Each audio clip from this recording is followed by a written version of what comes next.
Bhopal police ने टीकमगढ़ में संचालित अवैध आर्म्स फैक्ट्री का पर्दाफाश किया। जांच में संगठित अंतरराज्यीय नेटवर्क सामने आया। 2 अवैध कारखाने सामने आए। एक फैक्ट्री घर पर ग्राम चंदेरी थाना कुड़ीला टीकमगढ़ में चलती थी, तो दूसरे वेयरहाउस में ग्राम रामगढ़ थाना जतारा टीकमगढ़ में संचालित हो रही थी। फैक्ट्री से जब्त सामग्री का उपयोग दर्जनों अवैध हथियार बनाए जाने में किया जा रहा था। एक ही परिवार की 3 पीढ़ी अवैध आर्म्स बनाने का कार्य कर रही थी। स्थानीय स्तर पर जोखिम को देखते हुए अधिकतर खपत उत्तर प्रदेश राज्य में की जाती थी। गोपनीय के लिए सिर्फ परिवार को ही निर्माण कार्य दिया जाता था।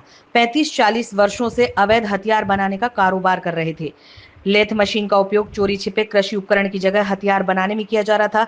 वेयरहाउस में कारखाना खोलकर वेयरहाउस मालिक को पार्टनर बनाया और किराया भी दिया। परिवार में बेटों और नाती पोतों को जेल होने के बावजूद भी कारोबार जारी रखा। कमिश्नर हरि नारायण चारी मिश्र ने कार्रवाई को लेकर जानकारी देते हुए बताया कि कृषि उपकरण बनाने की आड़ में अवैध हथियार बनाए जा रहे थे। पिछले 40 साल से अवैध तरीके से हथियार का निर्माण हो रहा था। झांसी और आसपास के जिलों में हथियारों को बेचा जाता था। एमपी से लगे राज्यों में हथियारों की तस्करी की जा रही थी। 5 हथियार मिले हैं। पूरे मामले में 5 आरोपी पकड़े गए हैं। एक पिस्टल करीब 35,000 रुपए से ज्यादा में बेची जाती थी।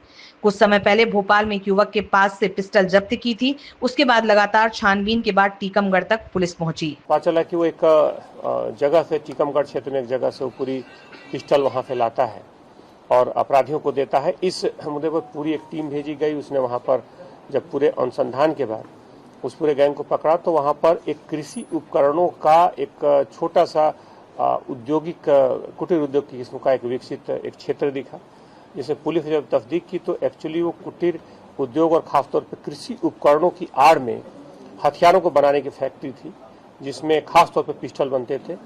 ये लगभग 3 पीढ़ी से जिन अपराधियों को पकड़ा गया, उन अपराधियों द्वारा लगभग 3 पीढ़ी से काम किया जा रहा है। लगभग 40 वर्षों से वो इस काम को लगातार कर रहे हैं। उनके खिलाफ आधा दर्जन से ज़्यादा अलग अलग प्रकरण है और खास तौर पर इस पूरे मामले में जब तस्दीक की गई तो उन्होंने लगभग सैकड़ों ऐसी पिस्टलें बनाई हैं। खास तौर पर इनको बेचने का जो जरिया है ये आसपास के झांसी और उसके आसपास के जिलों में ये बेचते थे। इनका एक अंतर्राज्यीय नेटवर्क है जिसमें इन पिस्टलों को एक परिष्कृत किस्म के पिस्टल्स हैं जिनको अपराधियों तक पहुंचाते थे। खासतौर पे सीमावर्ती इलाकों का फायदा उठाते हुए सीमावर्ती इलाके का ये दूसरे सीमा पार के जो दूसरे खासतौर पे राज्य के दूसरे तरफ जो कुछ अपराधी थे और इसमें झांसी के कुछ ऐसे लोगों का नाम आया है जिनसे इनका संपर्क था। बहरहाल इनको पकड़ लिया गया है। इनके एक निशानदेही पर फिर एक दूसरी जगह की भी सूचना मिली जहां पर बनाया था। दूसरे गांव में पुलिस ने 2 जगहों पर अलग अलग कार्रवाई की।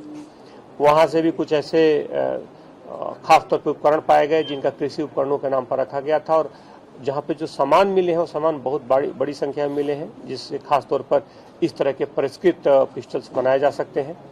पूरी टीम को इसमें 30,000 रुपये के पुरस्कार से पुरस्कृत भी किया गया है।